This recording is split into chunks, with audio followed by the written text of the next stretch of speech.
caros professores que nos ajudaram a chegarmos até este momento, queridos familiares e amigos que também são responsáveis por podermos celebrar essa conquista com júbilo, amados colegas e companheiros de jornada, nada mais assustador do que uma folha em branco. Ouvimos o Plínio falar isso muitas vezes, se referindo à dificuldade de se começar a escrever um artigo, um trabalho, o TCC, e recentemente vivi esse mesmo terror da folha em branco, mas confesso que dessa vez foi mais doído. Quando me sentei para começar a escrever um pouquinho sobre o Plínio, fiquei imobilizado por ver minha pequenez diante da grandeza dele. Não me senti à altura e confesso que ainda não me sinto. Mas após invocar a luz do Espírito Santo, aos poucos as palavras do coração chegaram até as linhas dessa folha. O meu primeiro contato com o Plínio foi em nosso curso, mas eu já tinha ouvido falar dele. Muitos colegas me falavam que tinha um professor filósofo, que já tinha dado aula no seminário, que amava livros, que sabia de muita coisa. E em 2019, pude verificar isso com meus próprios olhos. O Plínio era um cara fora da caixa, ou melhor dizendo, fora da caverna. Ele não se encaixava em nenhum rótulo. Era um sujeito ímpar. É impossível que alguém que tenha conhecido Plínio permanecer do mesmo jeito. Ele tocava a nossa alma e o nosso pensamento.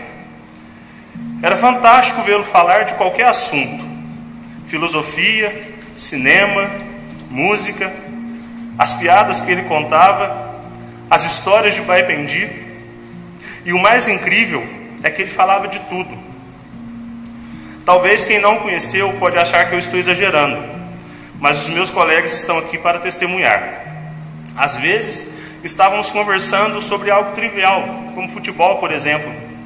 Ele dava uma aula e ainda indicava um livro que falasse sobre futebol para que pudéssemos nos aprofundar no tema. E quando o assunto era filosofia, ele indicava até a página que estava o ponto que ele estava abordando. Como ele próprio se definia, o homem que caçava tatu e lia Platão no original. O Plínio era um filósofo nato. Nasceu filósofo, viveu filósofo e morreu filósofo. Homem de opinião forte, ele sabia defender suas ideias com um embasamento admirável. Às vezes, nos deparamos com pessoas com discursos prontos, presas em caixas e que não conseguem pensar além do seu mundinho. O Plínio nos ensinou e nos provocou a sermos diferentes, a não engolirmos ideias prontas sem questionar, a não nos conformarmos com as coisas e, acima de tudo, nos incentivou a transformar os livros em nossos amigos inseparáveis, nossas ferramentas, nossas armas. E por falar em livros, quem nunca sonhou em passar uma semana na biblioteca do Plínio? Quem nunca olhou a fatura do cartão para ver se dava para colocar mais uma indicação dele no carrinho? Sempre brinquei que ele me levaria à falência com suas indicações literárias. Além do amor pelos livros, o nosso Plenitude tinha um grande amor por sua terra, Baipendi. Qual aluno não se pegou visualizando as histórias que ele contava sobre Baipendi? Quem aqui não se viu sentado no consultório de seu pai ou no bar do Tinho, assistindo às cenas que o Plínio narrava? Devoto da Beata Inhaxica, o nosso mestre contribuiu no processo de beatificação da Santinha de Baipendi. Mas sem dúvidas, o maior amor que o Plínio trazia em seu peito era a sua família. Quantas vezes ele nos falou de sua amada Ítala? Quantas vezes ele reconheceu que a sua força vinha dela? Quantas histórias de seus filhos? Quem aqui nunca se emocionou ao ver o brilho em seus olhos quando falava de seus netos? De certa forma, ele nos fazia sentir parte de sua família. Até me adotou como filho postiço. Poderia ficar aqui horas elencando o que aprendi com Plínio, mas eu queria apenas destacar uma de suas qualidades que sempre me deixou admirado: a humildade. Com toda a bagagem que o Plínio trazia, ele sempre se colocou como um aprendiz. Lembro-me de uma situação que aconteceu comigo. Em uma aula, o Plínio falava de um trecho de uma obra de Nietzsche. E eu questionei se uma palavra que ele citou não teria outro significado. Ele parou, coçou a barba, olhou para mim e falou: pode ser. Confesso que o meu questionamento foi mais um chute do que uma constatação. No dia seguinte, ele me mandou uma mensagem dizendo que, após verificar o livro escrito em alemão, concluiu que o meu apontamento estava correto. E na aula seguinte, ele compartilhou isso com os colegas e deixou uma lição: a gente sempre pode aprender. Nunca pensem que vocês sabem de tudo. A gente sempre pode aprender com o professor ou com o aluno. Nesse dia, vi o quanto sou pequeno diante da sapiência dele, o quanto ainda tenho que aprender. Ele de fato seguia o princípio socrático: só sei que nada sei, e o fato de saber isso me coloca em vantagem sobre aqueles que acham que sabem alguma coisa.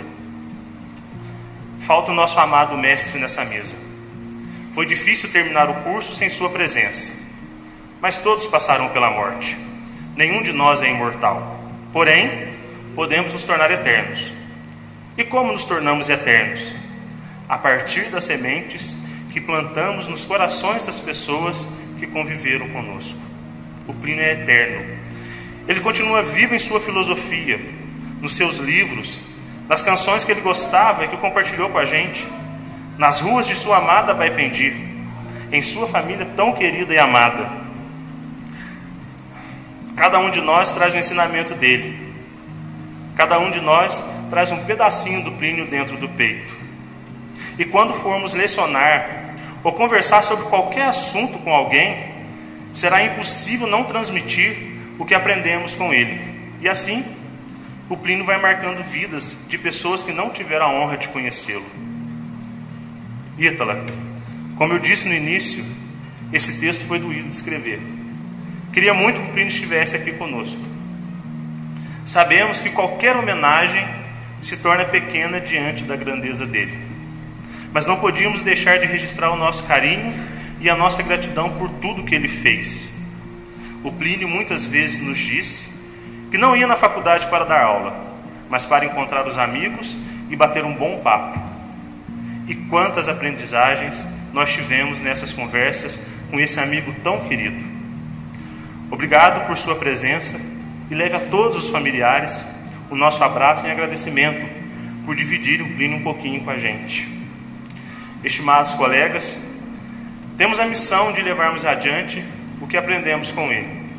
Seria um crime, seria um pecado não compartilharmos as lições que o Plínio deixou com a gente. Não deixemos apagar a chama do amor pela sabedoria que ele acendeu em nosso coração.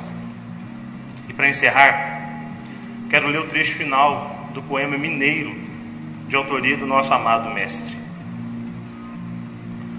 Os homens andam vários caminhos, mais fácil uma só caminhada. E no fim o que te espera? Nada a temer. Nec spe, nec meto. Quando vier a hora de transitar em outras esferas, nenhuma esperança, nenhum medo. Apenas o momento de guardar outros segredos. E enfim, qual o sentido? Não animes na alma o que te falta. Apenas abre espaço a ser preenchido por tudo que na vida nos tem perdido. Ao fim, deixe que a vida te encontre a contemplar o mesmo horizonte.